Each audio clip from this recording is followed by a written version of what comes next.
Bismillah. Ikhwan, dikarenakan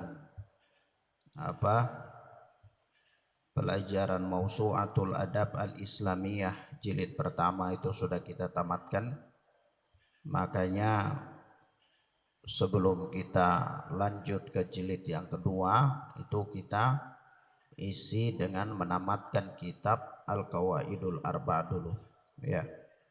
Nanti kitab Al-Qawaidul Arba kalau kita sudah tamatkan, baru kita lanjut dengan pelajaran Mausu'atul Adab Al-Islamiyah di jilid yang kedua insyaallah.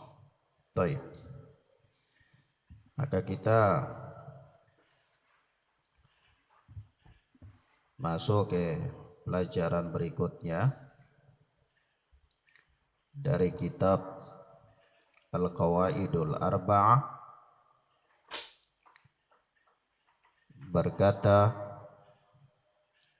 Al-Syeikh Al-Imam Al-Mujaddid Muhammad bin Abdul Wahhab rahimana wa rahimahullah, i'lam arsyadakallahu li ta'atih,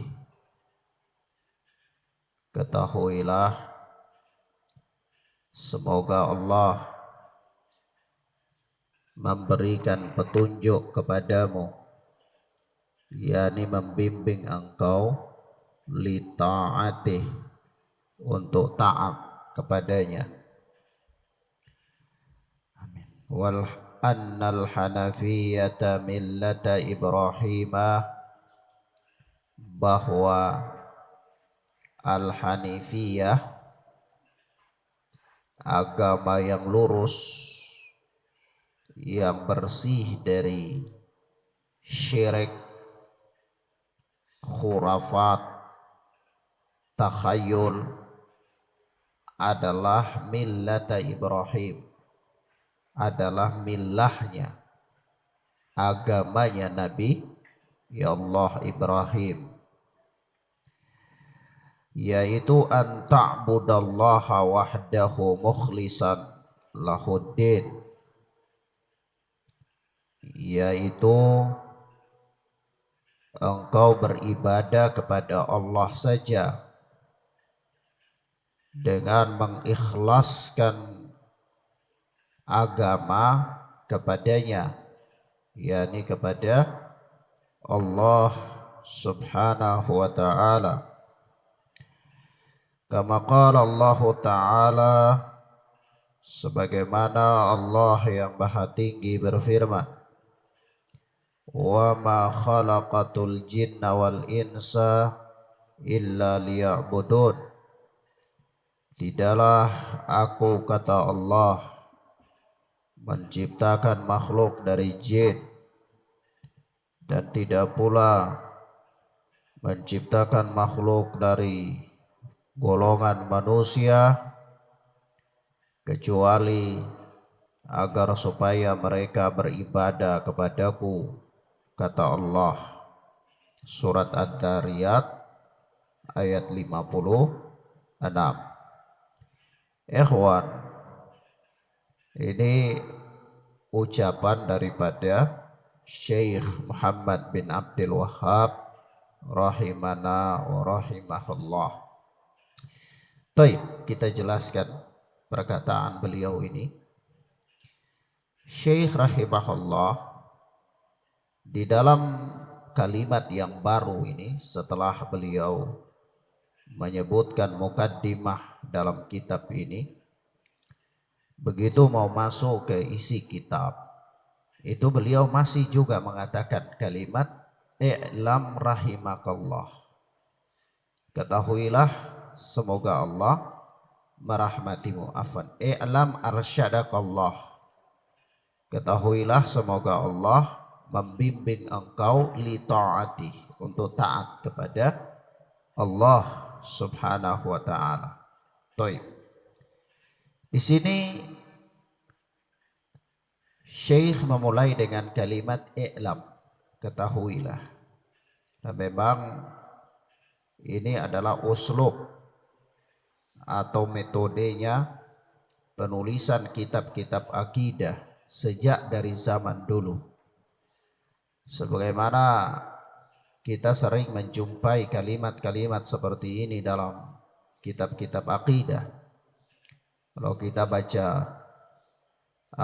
Syarh Sunnah Al-Imam Usul Sunnah Al-Imam Al-Muzani, Al-Imam Al-Humaidi. Al-Imam Al-Humaidi ini ahli fikihnya kota Makkah, muridnya Imam Syafi'i, gurunya Imam Bukhari.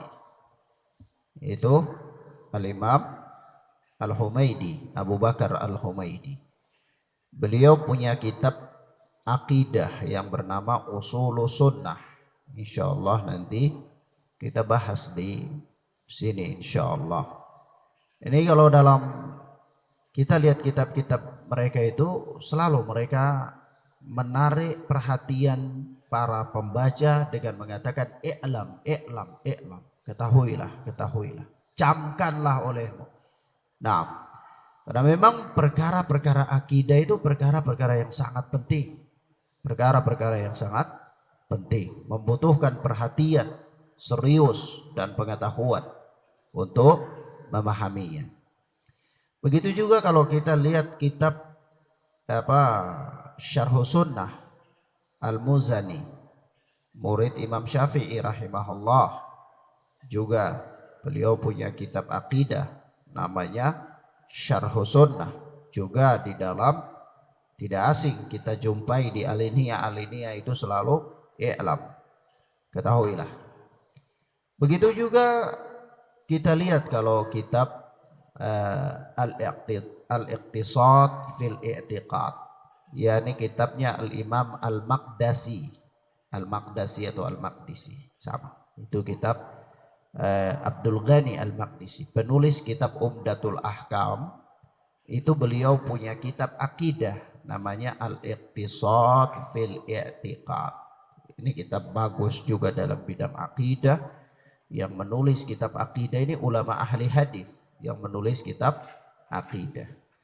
Nah, itu juga kita jumpai di dalamnya i'lam, i'lam, selalu ada kalimat-kalimat yang sama.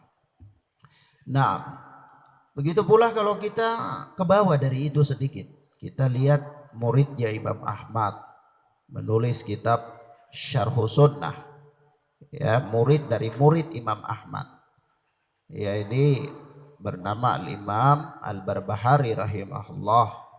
Dalam kitab Syarh Sunnah juga kita lihat di sana ada kalimat i'lam, i'lam, begitu, ya, menunjukkan ini perkara yang sangat serius untuk harus diperhatikan. Dan memang semua hal untuk dapat memahaminya itu membutuhkan ilmu. Artinya belajar dan camkan olehmu perkara yang penting ini, begitu, ya. Naam. Begitu juga Allah Subhanahu wa taala. Allah tabaraka wa taala ketika menerangkan kepada kita, menjelaskan, mengabarkan kepada kita tentang keesaan Allah. Allah Azza wa Jalla mengatakan fa'lam annahu la ilaha illallah. Ketahuilah, ya, bahwasanya tidak ada sesembahan yang berhak disembah kecuali Allah. Di situ juga. Nah, maka di sini ada dua pesan. Ya. Pesan yang pertama adalah bahwa perkara ini perkara yang sangat serius yang harus diperhatikan. Pesan yang kedua bahwa hendaklah engkau belajar. Hendaklah engkau belajar. Maka dari itu siapa namanya? Al-Imam Al-Imam Bukhari rahimahullah, itu di dalam sahihnya beliau ketika menulis kitab Sahih Bukhari itu beliau letakkan suatu bab dalam Sahih Bukhari itu berjudul Babul Ilmi Qabla Qawli wal Amal. Bab berilmu sebelum berbicara dan beramal. Berilmu sebelum berbicara dan beramal. Nah, di bawah bab tersebut Imam Bukhari beristidlal dengan ayat yang mulia itu, yaitu apa? Fa'lam annahu la ilaha illa huwa. Ketahuilah bahwasanya tidak ada yang berhak disembah, tidak ada sesembahan yang berhak disembah kecuali Allah. Maka Imam Bukhari memulai dengan ayat ini fa'lam, artinya apa? Berilmu, ilmuilah engkau. Ya. Nah, baik. Kemudian yang berikut kata beliau, arsyadakallah. Semoga Allah Subhanahu wa taala membimbing engkau li ta'atih, untuk taat kepadanya. Memang ketaatan ini adalah hidayah dari Allah Subhanahu wa taala. Kalaulah Allah tidak memberikan hidayah kepada kita, maka Masya Allah tersesatlah kita. Ya. Nah, dan maka dari itu apa? Taat itu apa? Taat itu imtithalu. Taat punya beberapa definisi ya.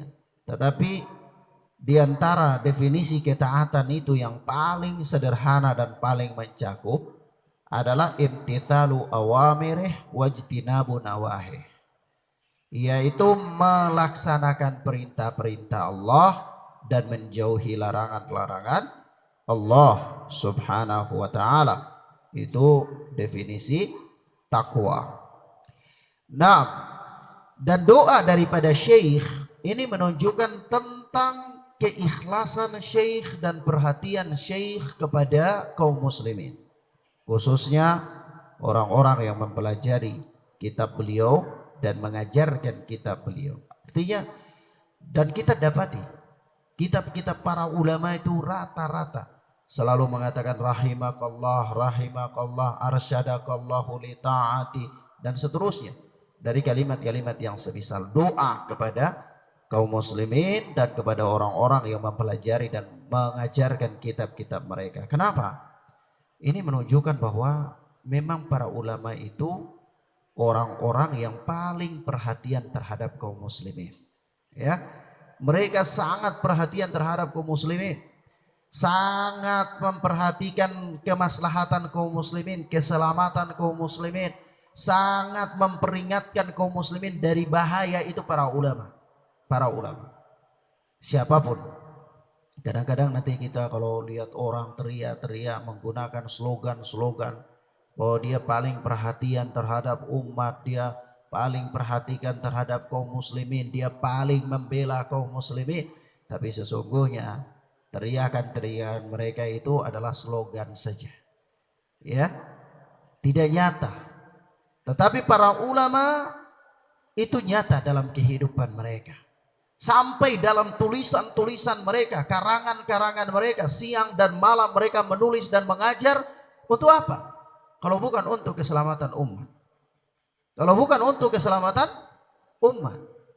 Lah, membimbing umat siang dan malam, mengorbankan waktu mereka, mengorbankan tenaga, mengorbankan harta mereka untuk menyebarkan agama Allah Tabaraka wa Ta'ala, mendekatkan ilmu agama ini kepada masyarakat kaum muslimin, memberikan nasihat kepada kaum muslimin dengan Al-Quran dan Sunnah. Tidak cukup dengan itu, segala macam cara mereka lakukan. Untuk apa? Kalau mereka tidak perhatian kepada umat, ya, maka mereka adalah orang-orang yang paling perhatian terhadap umat, paling perhatikan terhadap kemaslahatan dan keselamatan umat. Sehingga tidaklah kalau mereka memberikan nasihat kecuali nasihat itu ada di dalamnya kebaikan. Kenapa? Karena hal itu sejalan dengan misi dalam kehidupan mereka, yaitu memberikan apa? Pelajaran-pelajaran dan mengajak umat, membimbing umat kepada keselamatan. Toib. Kemudian kata beliau, annal hanifiyah millata Ibrahim, bahwa al-hanifiyah adalah millahnya Nabi Ibrahim. Apa millahnya Nabi Ibrahim itu? Agama yang dibawa oleh Nabi Ibrahim, yaitu anta'budallaha, engkau beribadah atau kalian beribadah kepada Allah Subhanahu wa ta'ala wahdahu, semata-mata, dan apa? Mukhlisan lahuddin, dan apa? Mengikhlaskan agama hanya kepada Allah Azza wa Jalla. Taib. Ikhwan, a'azzani Allahu wa iyyakum.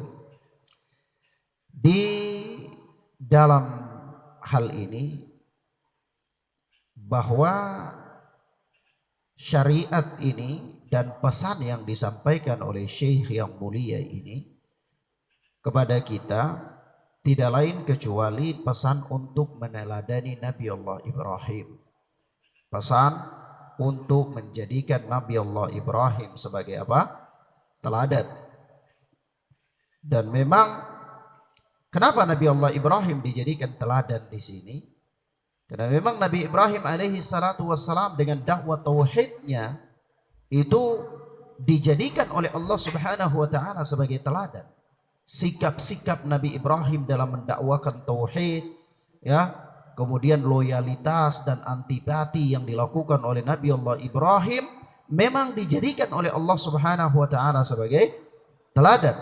Nah, kita lihat ya, bagaimana Nabi Ibrahim dalam perjuangan dakwah beliau. Ya, bagaimana Nabi Allah Ibrahim alaihi salatu wassalam dalam dakwah beliau. Nah, kalau kita perhatikan dakwah Nabi Allah Ibrahim itu berpijak di atas dua pondasi paling utama. Dan dakwah inilah yang kemudian Rasulullah sallallahu alaihi wasallam lanjutkan. Yaitu pondasi yang pertama adalah mendakwakan kepada tauhid dan membangun loyalitas di atas tauhid. Ya, mendakwakan untuk mentauhidkan Allah Subhanahu wa taala dan membangun loyalitas di atas tauhid.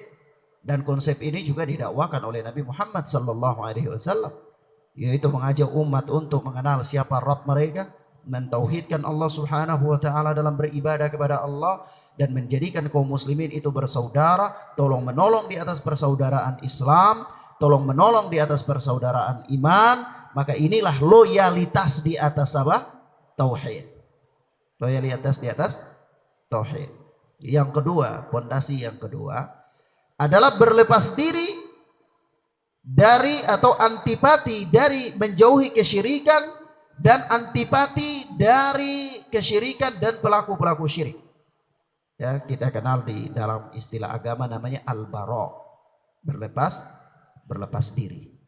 Berlepas diri dari apa? Ya dari kesyirikan.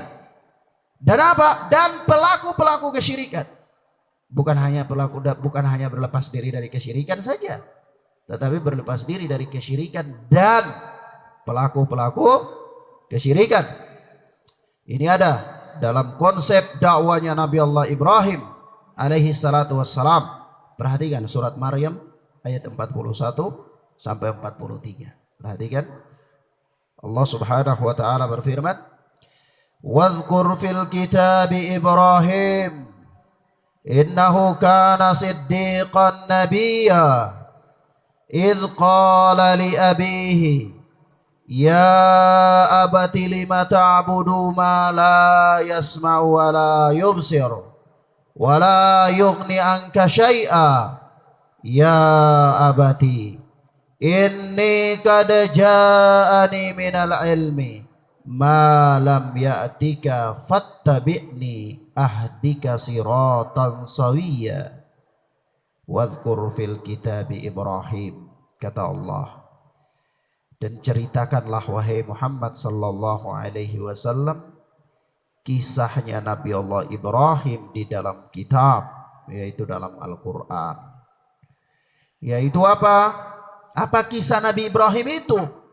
Yang Allah Subhanahu wa taala perintahkan kepada Nabi sallallahu alaihi wasallam untuk menceritakan kisah itu, mengkisahkan kepada kita. Bahkan Allah Subhanahu wa taala telah menyebutkan kisahnya di dalam Al-Qur'an. Yaitu innahu kana siddiqan nabiyya. Bahwa sesungguhnya Nabi Allah Ibrahim alaihi salatu wassalam adalah seorang yang siddiq, yang jujur, yang membenarkan, lagi seorang nabi.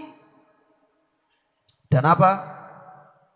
Kalau beliau orang yang jujur, membenarkan, dan seorang nabi, lalu apa yang beliau lakukan? Disebutkan oleh Allah di sini. Idh qala li abihi, tatkala Nabi Allah Ibrahim berkata kepada bapaknya, ya abati, wahai bapakku, lima ta'budu ma la yasma'u wa la yubsir. Kenapa engkau menyembah sesuatu yang tidak bisa mendengar dan tidak bisa melihat. Wala yughni anka syai'a, dan apa? Dan tidak bermanfaat sedikit pun kepadamu, yakni tidak bisa menolong engkau sedikit pun, wahai bapakku. Kalau yang engkau sembah ini tidak bisa mendengar, yang engkau sembah ini tidak bisa melihat, lalu ditambah lagi dengan tidak bisa menolong engkau sedikit pun, wahai bapakku, lima ta'budu, kenapa engkau menyembahnya? Kenapa engkau menyembahnya? Nabi Allah Ibrahim mulai melancarkan kritikannya kepada kesyirikan. Iya, Nabi Allah Ibrahim di sini mulai melancarkan kritikannya kepada kesyirikan, dan beliau membangun diskusi yang luar biasa. Ya, logis. Lalu apa kata beliau? Ya abati, inni kad ja'ani minal ilmi ma lam ya'tika fattabi'ni ahdika siratan sawiyya. Wahai bapakku, inni kad ja'ani minal ilmi ma lam ya'tika, sungguh telah datang kepadaku ilmu yang tidak datang kepada engkau. Yani Nabi Allah Ibrahim menegaskan bahwa pengingkaran terhadap kesyirikan yang dilakukan oleh beliau itu berdasarkan ilmu yang Allah berikan kepadanya. Dan ilmu itulah yang tidak diberikan oleh Allah kepada bapaknya Nabi Allah Ibrahim, sehingga dia terjatuh ke dalam kesyirikan. Maka Nabi Ibrahim mengatakan, Allah telah memberikan kepadaku ilmu yang tidak Allah berikan kepada engkau, fattabi'ni, maka ikutilah aku. Ahdika siratan sawiyya, niscaya aku akan menunjukkan kepadamu jalan yang lurus. Begitulah kata Nabi Ibrahim alaihi salatu wassalam. Subhanallah, Nabi Ibrahim ini luar biasa sekali beliau dalam melakukan kritikan terhadap kesyirikan, dalam menyampaikan dakwah tauhid ini kepada kaumnya ketika itu. Dan sungguh Nabi Ibrahim tidak pernah bosan dalam melakukan hal itu. Dan bahkan Nabi Ibrahim bukanlah orang yang keras kaku, bukan. Kalau kritikan yang dilakukan oleh Nabi Allah Ibrahim begitu tajam, itu bukan menunjukkan bahwa Nabi Allah Ibrahim ini kaku atau keras dalam penyampaian dakwah. Tidak, sama sekali tidak. Kenapa? Karena Allah Subhanahu wa ta'ala memberikan legitimasi bahwa Nabi Allah Ibrahim itu orang yang sangat lembut. Tersebut di dalam surat Hud ayat 75. Di dalam surat Hud ayat 75 Allah Subhanahu wa taala berfirman, "Inna Ibrahima lahalimun awwahun munibun." Sungguh Nabi Ibrahim itu benar-benar seorang yang penyantun, lagi penghibah, dan suka kembali kepada Allah. Coba perhatikan, Allah Subhanahu wa ta'ala yang menciptakan Nabi Allah Ibrahim dan menciptakan kita semua. Allah Subhanahu wa ta'ala memberikan rekomendasi nyata bahwa Nabi Allah Ibrahim alaihi salatu wassalam itu orang yang penyantun. Tapi bagaimana dakwah beliau? Beliau masih tetap menyampaikan ketegasan beliau tentang kesyirikan, itu adalah kesyirikan, dan beliau masih mengkritik kesyirikan tersebut. Dan inilah kelembutan, tentunya dibangun di atas kelembutan. Iya. Jadi kalau orang jahil, orang tidak mengerti, orang bodoh, tidak paham terhadap dakwah, uslubnya para nabi dalam menyampaikan kebenaran. Ketika antum sampaikan kebenaran kepadanya, antum ingkari yang syirik, antum ingkari yang bid'ah, dia katakan dakwah ini terlalu keras. Maka katakan, jahil, siapakah yang lebih lembut dari para nabi? Siapakah yang lebih lembut dari para nabi alaihi wassalatu wassalam? Apakah engkau, wahai si dungu, engkau merasa dirimu lebih lembut daripada Rasulullah sallallahu alaihi wasallam? Engkau merasa dirimu lebih lembut dan lebih mengerti tentang metode dakwah daripada Nabi Allah Ibrahim? Siapa yang memberikan rekomendasi tentang kelembutan ucapanmu, kelembutan dakwahmu ketimbang Nabi Allah Ibrahim? Allah Subhanahu wa ta'ala telah memberikan rekomendasi tentang lembutnya dakwah Nabi, kelembutannya Nabi Allah Ibrahim. Allah Subhanahu wa taala telah memberikan rekomendasi tentang penyantunnya Nabi Allah Ibrahim. Begitu pula Nabi kita Nabi Muhammad sallallahu alaihi wasallam, Allah memberikan rekomendasi tentang baiknya akhlak beliau. Sampai-sampai Allah katakan itu, innaka la'ala khuluqin adzim. Sungguh engkau itu adalah orang yang benar-benar mempunyai akhlak yang sangat tinggi, sangat bagus, kata Allah. Tapi apa yang terjadi? Nabi Allah Muhammad sallallahu alaihi wasallam tetap mengkritik kesyirikan. Nabi Allah Muhammad sallallahu alaihi wasallam tetap mengancam kebid'ahan. Beliau mengatakan, fa inna asdaqal hadithi kitabullah wa khairal huda huda Muhammad sallallahu alaihi wasallam wa syarrul umuri muhdatsatuha wa kullu muhdatsatin bid'ah wa kullu bid'atin dhalalah wa kullu dhalalatin finnar. Nabi masih mengatakan sebaik-baik petunjuk adalah petunjuk Rasulullah, sebaik-baik ucapan adalah kitab Allah, sebaik-baik petunjuk adalah petunjuk Rasulullah, seburuk-buruk perkara adalah perkara yang diada-adakan, dan setiap perkara yang diada-adakan itu namanya bid'ah, setiap bid'ah itu neraka. Siapa yang mengatakan itu? Ya Rasulullah.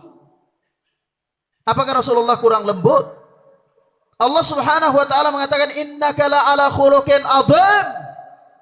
Sungguh engkau adalah orang yang akhlaknya paling agung, kata Allah Subhanahu wa taala. Dan Aisyah radhiyallahu taala anha mengatakan, khuluquhu khuluqul Quran. Akhlaknya Rasulullah itu adalah akhlaknya Al-Quran. Rasulullah juga mengatakan, khaliqin nas bi khuluqin hasan. Bergaullah dengan orang lain dengan akhlak yang baik. Tapi akhlak yang baik yang bagaimana diterapkan oleh Rasulullah? Akhlak yang baik yang diterapkan oleh Rasulullah itu yang syirik diingkari, itu syirik. Yang bid'ah diingkari, itu bid'ah. Yang halal dikatakan halal, yang haram dikatakan haram. Itulah akhlak yang baik. Kenapa? Karena orang yang akhlaknya paling baik adalah siapa? Rasulullah. Rasulullah mengatakan dalam hadis yang diriwayatkan oleh Imam Al-Hakim rahimahullah dalam Mustadraknya, innama utitu liutammima makarimal akhlaq. Sesungguhnya aku itu datang untuk menyempurnakan akhlak manusia, atau kama jaa fil hadis. Lalu Rasulullah datang dengan misi menyempurnakan akhlak manusia, memperbaiki akhlak manusia, tapi beliau masih tetap mengatakan yang syirik itu syirik, yang bid'ah itu bid'ah. Bahkan terjadi peperangan di antara Rasulullah dengan kaum musyrikin, sementara beliau datang untuk menyempurnakan akhlak manusia. Maka begitu pula Nabi Allah Ibrahim alaihi salatu wassalam, orang yang akhlaknya luar biasa. Bahkan Allah Subhanahu wa taala mengatakan penyantun, dan Rasulullah sallallahu alaihi wasallam berteladan kepada Nabi Allah Ibrahim. Rasulullah berteladan kepada Nabi Allah Ibrahim alaihi salatu wassalam. Yani, dan kita diperintahkan untuk berteladan kepada Nabi Allah Ibrahim alaihi salatu wassalam. Nah, tapi apa yang terjadi ya kawan? Dengan akhlak yang lembut ini Nabi Allah Ibrahim tidak membiarkan kemungkaran itu tetap berjalan, tidak. Dengan akhlak yang penyantun ini Nabi Allah Ibrahim tidak tutup mata dari kesyirikan yang dilakukan oleh manusia, tidak. Bahkan beliau marah terhadap apa? Kesyirikan. Sampai-sampai karena dari hari ke hari, dari waktu ke waktu, setiap saat beliau selalu mengingkari kesyirikan yang terjadi di tengah-tengah kaumnya. Sampai hal itu membuat bapaknya marah. Bapak Nabi Ibrahim itu bosan dengan seruan Nabi Allah Ibrahim.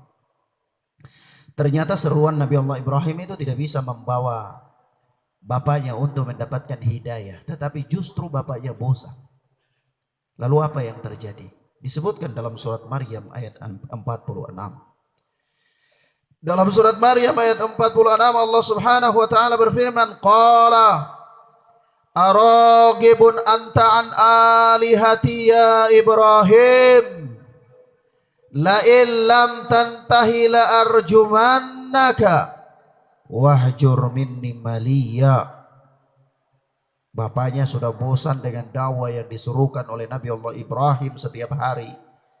Sampai-sampai bapaknya berkata, araqibun anta an alihati ya Ibrahim. Ibrahim, apakah engkau benci dengan Tuhan-Tuhanku ini? Jadi kalau kita dakwahi mereka kepada tauhid, mereka pikir, oh antum ini benci ini dengan karamat-karamat. Ya. Begitu Nabi Allah Ibrahim dakwakan bapaknya kepada tauhid, bapaknya bukan paham ini dakwah, tetapi bapaknya bilang, Ibrahim, mau saya benci dengan sesembahanku. Padahal kan Nabi Ibrahim sendiri tidak pernah mengatakan kebenciannya kepada, dia tidak pernah mengatakan kepada bapaknya, ini tidak pernah mengungkapkan kebencian terhadap berhala yang disembah oleh bapaknya, tidak pernah. Tetapi Nabi Ibrahim selalu melakukan kritikan-kritikan terhadap penyimpangan kesyirikan yang dilakukan oleh bapaknya. Lalu itu memberikan pemahaman kepada bapaknya, jangan-jangan anak ini benci ini dengan sesembahan ini. Makanya bapaknya mengatakan, araqibun anta an alihati ya Ibrahim. Ibrahim, apakah engkau benci dengan sesembahan Tuhan-Tuhanku ini, wahai Ibrahim? La illam tantahi, kalau engkau tidak berhenti dari ajakanmu ini, niscaya la arjumannaka. Apa? Niscaya kamu akan aku rajam, kata beliau. Akan aku rajam. Ya, ini hukum ya. Akan aku hukum. Wahjurni malian. Ya, ini pergilah, tinggalkanlah aku untuk waktu yang lama.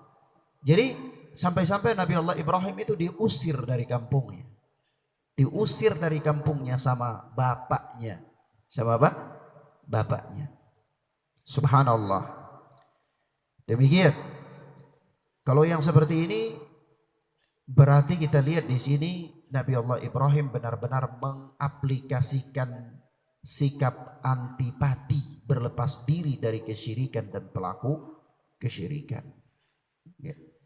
Dan subhanallah, ikhwana fiddin azzani Allah wa iyyakum, itu pun Nabi Ibrahim masih tetap berdakwah kepada bapaknya. Tapi sampai dakwah demi waktu kerja keras yang dilakukan oleh Nabi Allah Ibrahim itu ternyata memang tidak bisa lagi memberikan efek kepada bapaknya. Memang Allah Subhanahu wa taala telah menyesatkan bapaknya ini sehingga tidak bisa menerima dakwah tauhid yang disampaikan oleh Nabi Allah Ibrahim. Lalu apa yang terjadi?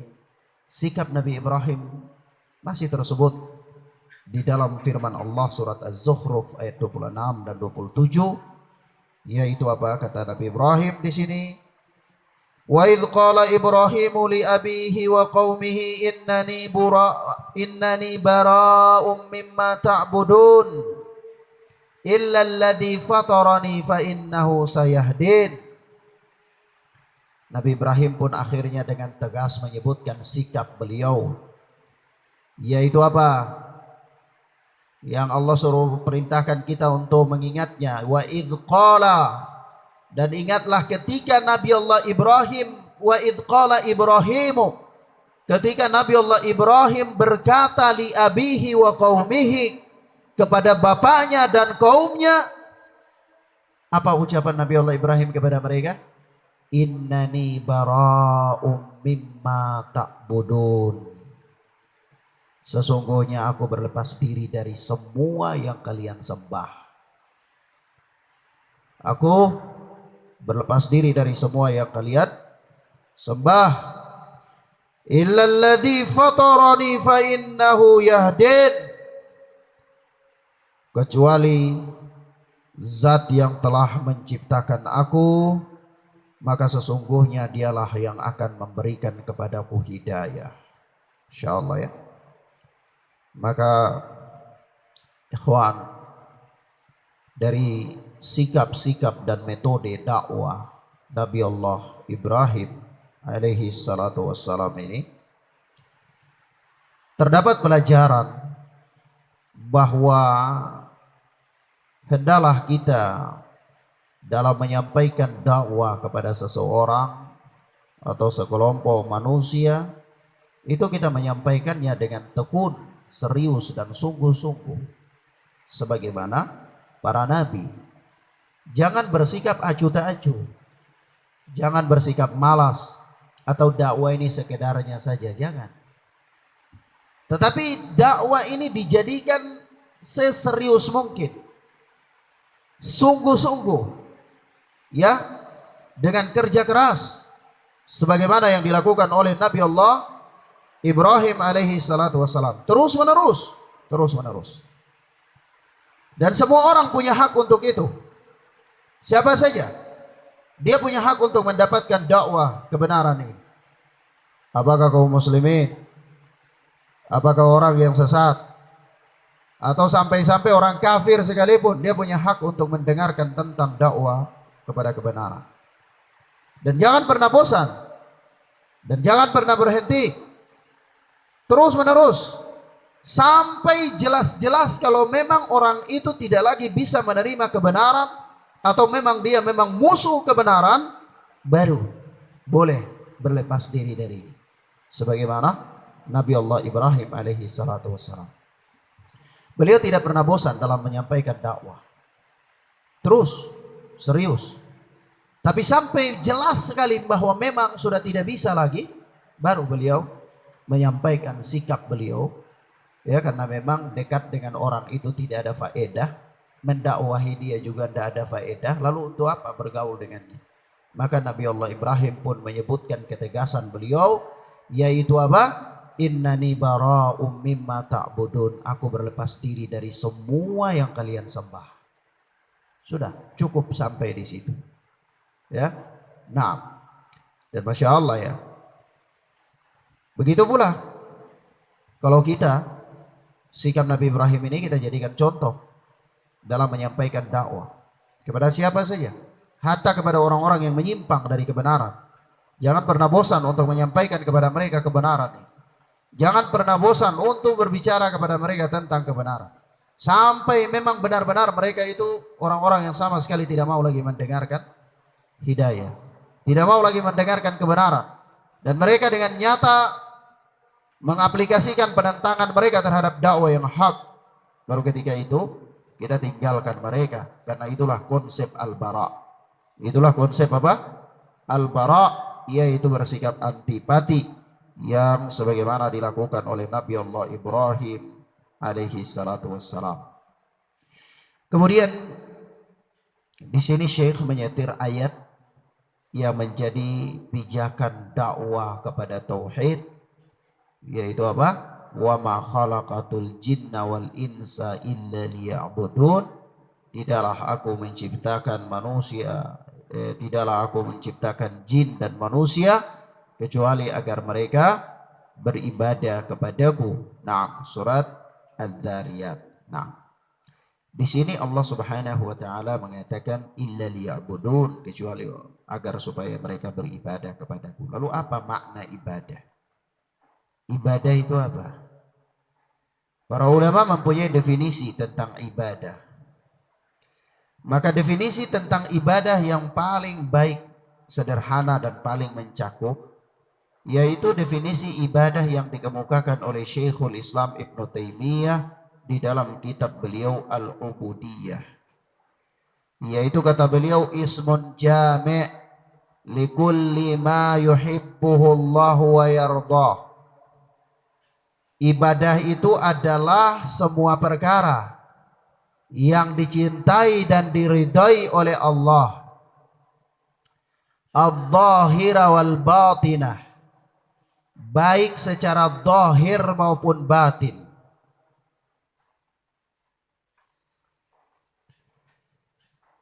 Dengan anggota tubuh maupun dengan hati. Minal aqwali wal af'al, baik berupa perbuatan maupun ucapan. Jadi semua perkara yang lahir maupun batin, yang dilakukan dengan anggota tubuh maupun hati, berupa ucapan atau perbuatan, yang semuanya itu apabila mendapatkan cinta Allah dan diridhoi oleh Allah, maka itulah ibadah. Itulah apa? Ibadah. Paham ya? Nah, adapun tentang hukumnya ya beda-beda ya.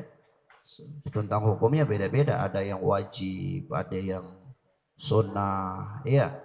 Nah, maka ikhwana fiddin azza Allah wa iyyakum, ukuran dicintai dan diridhoi oleh Allah itu ada ukurannya. Ya, ada ukuran. Kalau kita katakan ibadah itu semua perkara yang dicintai dan diridhoi oleh Allah, baik zahir maupun batin, ucapan maupun perbuatan, maka kira-kira ukuran dicintai dan diridhoi oleh Allah itu menurut ukuran siapa? Tentu menurut ukuran Allah Subhanahu wa taala. Karena memang agama ini datangnya dari Allah, dan seseorang beribadah itu untuk mendapatkan keridhaan Allah atau untuk diberikan pahala oleh Allah, maka tentu dia beribadah ukuran dicintai dan diridhoi itu harus menurut ukuran Allah Subhanahu wa taala. Taruhlah seperti seorang buruh pabrik itu, kalau dia bekerja di sebuah perusahaan atau pabrik itu untuk mendapatkan upah dari atasan pemilik pabrik itu. Lalu dia bekerja itu harus menurut keinginan siapa? Apakah dia bisa masuk seenaknya, pulang seenaknya, mau kerja atau mau tidak bisa seenaknya? Tidak bisa. Harus menurut ketentuan aturan yang dibuat oleh yang punya pabrik, perusahaan. Itu dalam urusan dunia. Dalam urusan agama, karena agama ini adalah punya Allah, manusia yang beribadah kepada Allah itu dia mengharapkan balasan pahala dari Allah, maka dia harus beribadah menurut ukuran yang ditetapkan oleh Allah Subhanahu wa taala. Supaya Allah cinta dan Allah ridho. Lah sama saja. Nah, kalau antum kerja di perusahaan lalu antum seenak-enaknya, kira-kira perusahaan bisa suka nih? Malah bisa antum dipecat ya dari sebuah perusahaan. Maka begitulah agama, tentu lebih mulia dari itu. Lebih mulia dari itu. Lalu kalau kita katakan ukuran dicintai dan ukuran diridhoi itu kembali kepada Allah, lalu apakah Allah memberikan isyarat kepada kita untuk itu? Jawabnya iya. Allah memberi kita isyarat untuk itu. Isyaratnya di mana? Di dalam Al-Quran. Allah katakan apa isyaratnya? Wa ma atakumur rasulu fakhuduhu wa ma nahakum anhu fantahu. Apa-apa yang diberikan oleh Rasul maka terimalah, dan apa-apa yang dilarang maka tinggalkan. Oh, berarti ini isyarat yang Allah berikan. Supaya beragama sesuai dengan apa yang Allah inginkan, supaya Allah cinta, Allah ridha terhadap sebuah ibadah yang dilakukan oleh seseorang, merujuk ke sini. Apa-apa yang diberikan oleh Rasulullah maka terimalah, dan apa-apa yang ditinggalkan oleh beliau maka tinggalkanlah. Dan begitu juga Allah Subhanahu wa taala berfirman, qul in kuntum tuhibbunallaha fattabi'uni. Katakanlah kalau memang kalian itu cinta kepada Allah maka ikutilah aku. Ikuti Rasulullah sallallahu alaihi wasallam.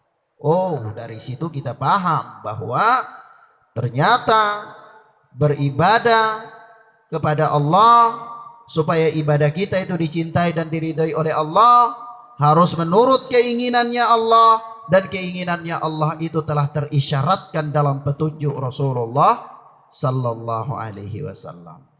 Maka singkatnya, beribadah harus menurut petunjuk Rasulullah, baru dia mendapatkan cinta dan ridho, maka itulah disebut ibadah. Di luar daripada itu tidak disebutkan ibadah. Tidak disebut apa? Ibadah. Kenapa? Karena definisi ibadah itu sendiri. Semua hal yang dicintai dan diridhoi oleh Allah, baik secara zahir maupun secara batin, yang dilakukan oleh anggota tubuh atau dalam hati, yang diucapkan oleh lisan secara perkataan maupun secara perbuatan. Kalau semuanya dicintai dan diridhoi oleh Allah, itulah ibadah. Pemahamannya, kalau tidak diridhoi dan tidak dicintai oleh Allah, maka itu bukan ibadah. Walaupun sejagat raya ini mengatakan itu adalah ibadah. Iya. Paham ya? Baik. Sehingga para ulama mengatakan kepada kita, membuat rumus kepada kita bahwa syarat diterimanya ibadah itu ada dua. Rumusnya syarat diterimanya ibadah itu ada dua. Yang pertama adalah ikhlas, yang kedua adalah mutaba'atul Nabi sallallahu alaihi wasallam, mengikuti Nabi sallallahu alaihi wasallam. Baik. Kalau ada syarat berarti ada rukun. Ya. Maka ibadah itu ada rukun. Ada rukun ibadah. Insyaallah ya. Rukun ibadah itu apa? Rukun ibadah itu ada 4. Kalau seorang beribadah tidak berada di atas rukun ibadah ini, maka tidak sah juga ibadahnya. Tidak sah. Nah, yaitu apa? Pertama, merendahkan diri di hadapan Allah. Merendahkan diri di hadapan Allah. Khudu'. Yaitu benar-benar merasa rendah di hadapan Allah dan butuh kepada Allah. Ya kalau orang beribadah sambil angkuh misalnya berdoa, ya Allah berikanlah saya rizki kalau engkau mau, kalau engkau tidak mau juga tidak apa-apa ya. Sombong dia. Nah itu bukan ibadah. Dia tidak menunjukkan kerendahan dirinya di hadapan Allah. Dia tidak memenuhi rukun ibadah. Maka dari itu seseorang yang beribadah kepada Allah harus memenuhi rukun ibadah. Yang pertama, merendahkan diri di hadapan Allah. yakni benar-benar merasa rendah di hadapan Allah dan butuh, sangat butuh kepada Allah Subhanahu wa ta'ala. Yang kedua, al-khauf, takut kepada Allah. Takut kepada Allah. Yakni apa?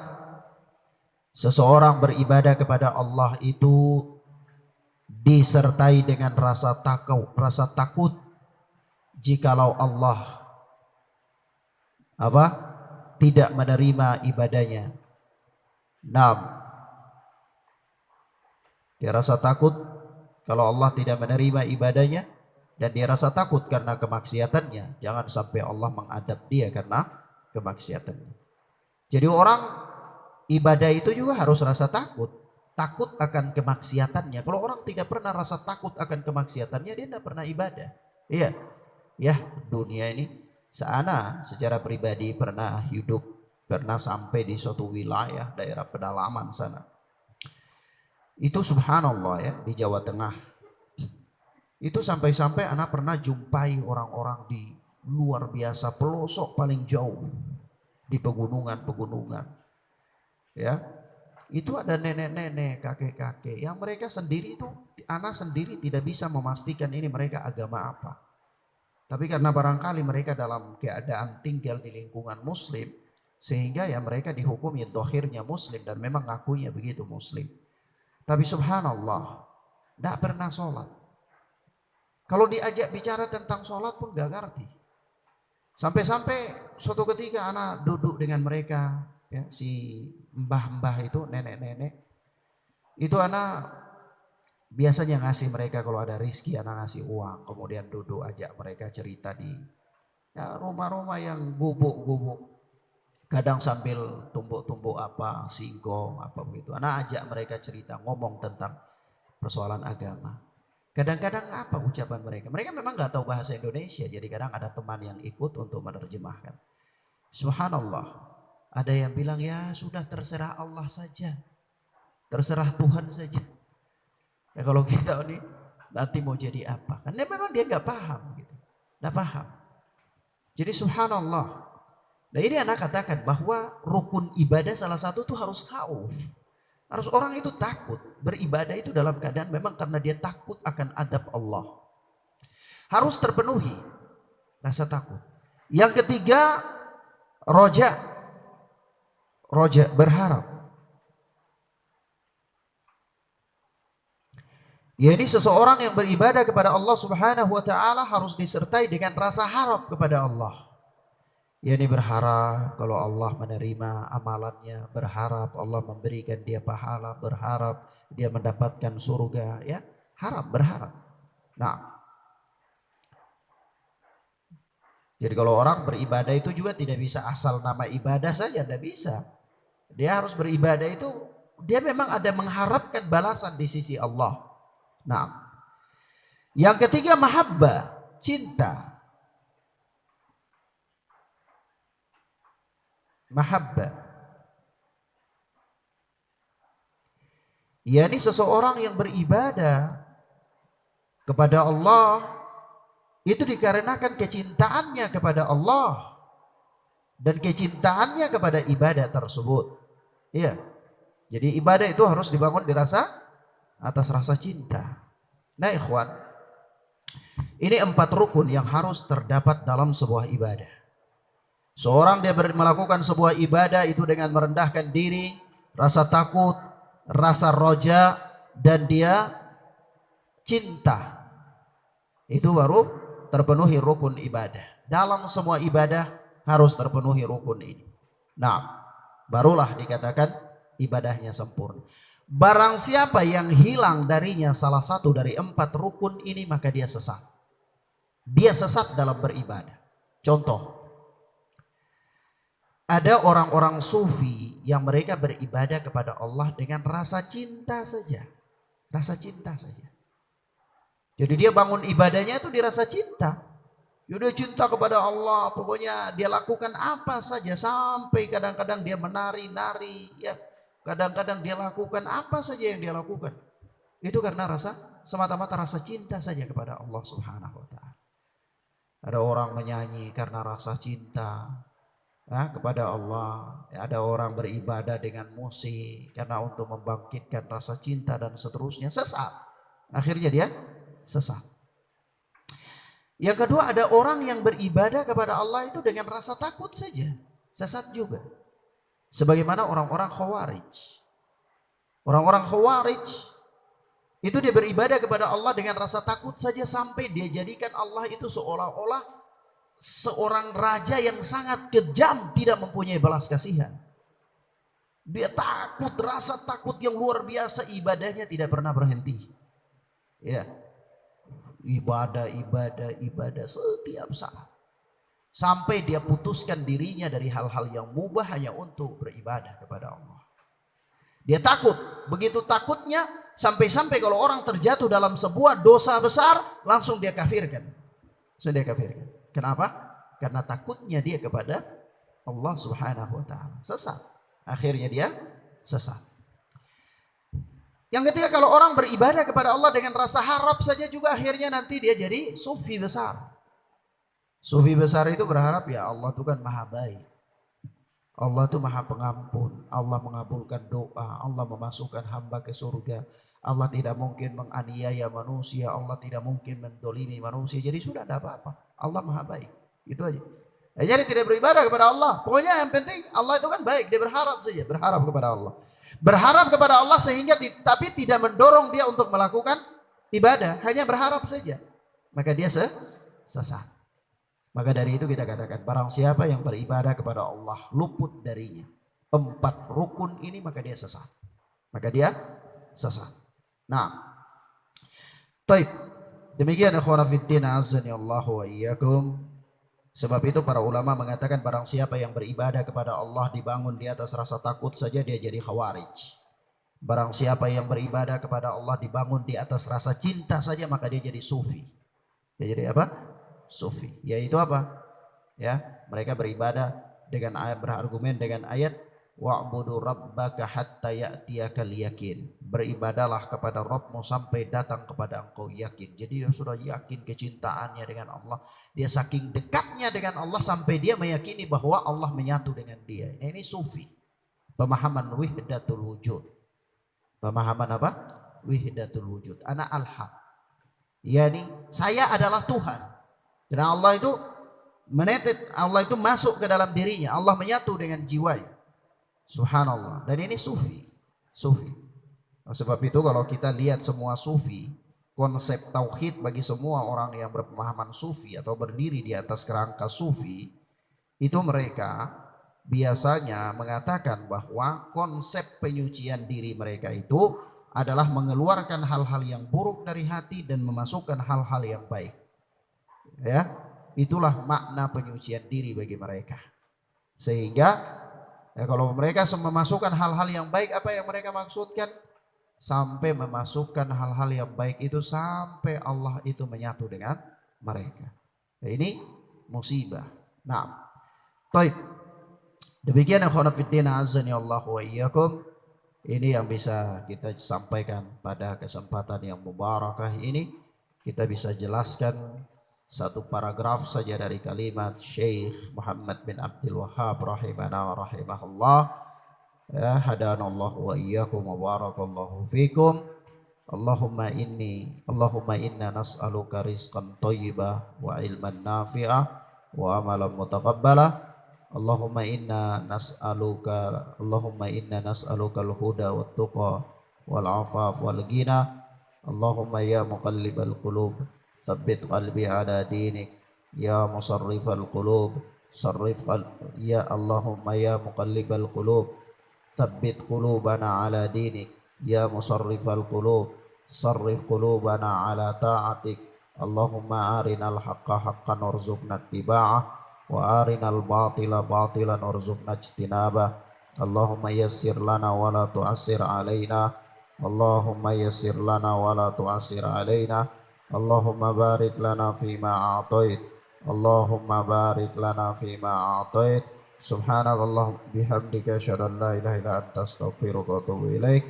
Wassalamualaikum warahmatullahi wabarakatuh.